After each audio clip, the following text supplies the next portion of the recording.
The topic has been changed to the 20 best golf shots of all time to fit more content. Golf is one of the most complicated sports out there. Having to make sure to accurately judge distance, power, wind, and which club to use is no small feat. And hitting a good shot is an even bigger task. But of course, that's where the professionals step in, managing to land shots that would make even non-fans go, "Hey, that was cool." Here are just 20 of those shots. Starting off with the legend himself, Tiger Woods at the 2000 Canadian Open. Here's the scene. It's the first year of the 21st century. We're at the final round, the 18th hole, and the Canadian Open. Who's at the putt? You already know. We still can't believe Tiger even attempted this 213-yard 6-iron shot, not just out of a bunker, but also over water to a pin perched on the tiniest corner of the green. Oh, and yeah, that shot also won him the tournament. Just Tiger doing Tiger things. Up next, we have Sergio Garcia at the 1999 PGA Championship. Whenever we think of Garcia, this shot comes to mind. Nobody knows how he pulled it off, with his eyes closed, but the moment that shot was struck, Garcia became a star. His game never really lived up to the promise he showed that year at Medina, but this is one of the most clutch and craziest shots we've ever seen. Tiger Woods marks another entry with his shot at the 1997 Phoenix Open. Did we have the most exciting new golfer in golf history? Yep. Were we at the craziest hole on the PGA Tour? Sure were. And did we get the loudest shot reaction ever recorded in golf? You tell us. Landing that 16th hole at the Phoenix Open is one of the most iconic Tiger shots, and for good reason. Moving on, Woods makes yet another appearance at the 2000 AT&T Pebble Beach National Pro-Am. We promise you this video isn't a Tiger Woods love fest, though it probably feels like it. Once again, Woods proved that he had a flair for the dramatic, and with 4 shots left to play, as well as aiming to extend his PGA winning streak to 6 championships, he had to come up with something special, and the rest is history. The 5th entry on our list is Paul Azinger's shot at the 1993 Memorial. Before the game started, Azinger had complained that hadn't hit many good bunker shots that week. However, he more than made up for it with his last bunker shot. Not only did the hole give him a one-day victory over rival golfer Corey Pavin, but it's also one of the greatest finishes in PGA history. Next up is Phil Mickelson at the 2010 Masters. The 13th hole at Augusta National is one of the greatest risk-reward holes in all of golf. It's easily reachable with 2 good drives and also gives a great chance at scoring a birdie, or maybe even an eagle. Although a bad drive usually means a missed opportunity and a layup on the second shot, as usual, Mickelson didn't get the memo, as he hit a sinker from behind a tree off the pine straw.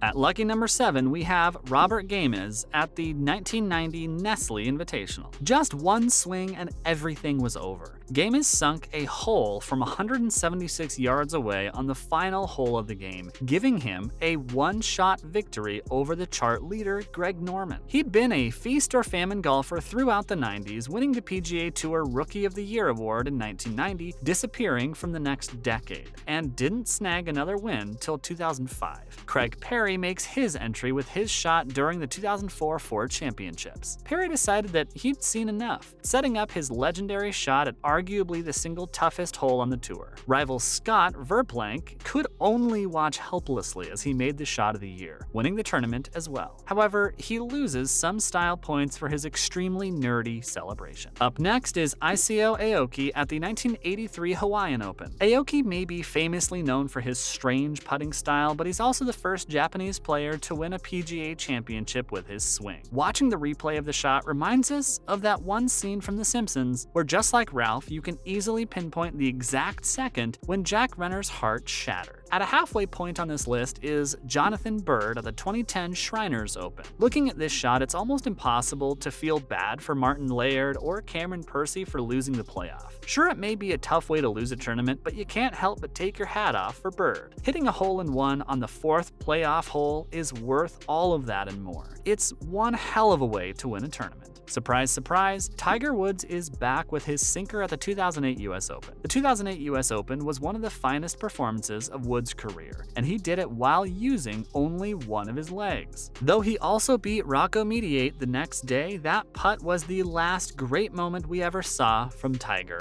as he would be plagued by injuries, losing his #1 spot. Hopefully there will be more to come in the future. Moving on from Woods, we have Corey Pavin play during the 1995 US Open. You've probably already figured out how this one ends. Once Pavin hit that iconic 4-wood on the 18th hole at Shinnecock to seal the victory, the live defect Norman was once again on the receiving end of a major crushing defeat. We wish this was as bad as it would get the Shark, but it ain't. Constantino Rocca comes next with his shot at the 1995 British Open. Rocca showed up at the 72nd hole at St. Andrews, needing a birdie to get an edge over John Daly. However, he would end up chunking his pitch into the Valley of Sin just in front of the green, extinguishing his hopes for a tie. But who needs a tie when you can secure a win? Rocca managed a 100-foot putt for birdie, sending the Open Championship into a playoff and setting the greatest save in PGA history. Next up we have Shaun Micheel at the 2003 PGA Championship. Watching Micheel hit this shot would have made anyone believe that he'd become a legendary player. However, you'd be wrong to think so, as he ended up being a one-hit wonder since this was his only PGA win. It was still a great shot though. Following, we have Arnold Palmer's birdie at the 1960s Masters. Palmer would birdie the 17th hole after being locked in an epic duel against Kevin Vittori for most of the tournament. Setting up one of his signature Arnie moments, his great 6-iron shot landing 6 feet from the 18th hole also helped set up the winning birdie, which would win him his second ever green jacket. Moving into the top 5s, we have Jack Nicklaus at the 1972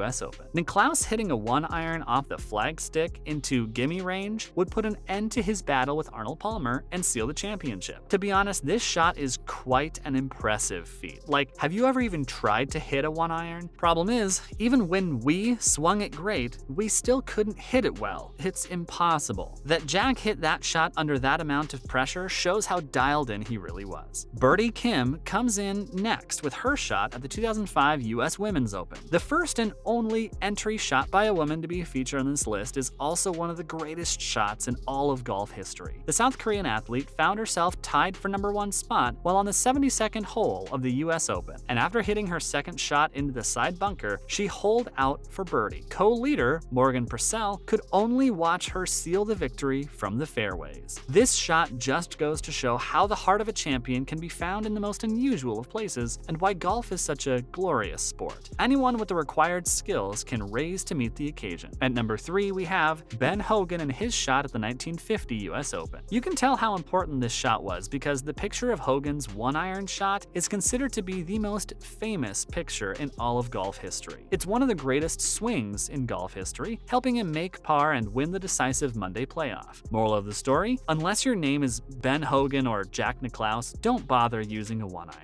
The penultimate entry on our list is Gene Sarazen and the 1935 Masters. It's a real shame that there's no video recording of this historic shot. Trailing by 3 shots, Sarazen made double eagles on the 15th hole, leading him to the playoffs and an eventual victory at the Masters. And the best part? He did it all using a fairway wood. Legend. And finally, we have Justin Leonard's legendary shot at the 1999 Ryder Cup. With a fitting coincidence that the greatest shot in the history of golf would also come on the most exciting day in golf history, Leonard's cup-clinching putt started one of the most infamous celebrations in Ryder Cup history. And you can't blame the US team for being that happy. That's a wrap for this video. Which one of these shots is your favorite? And are there any other shots that you believe should be on this list? Let us know in the comments below. Make sure to give this video a thumbs up and subscribe to our channel for more videos like this. See you in the next one.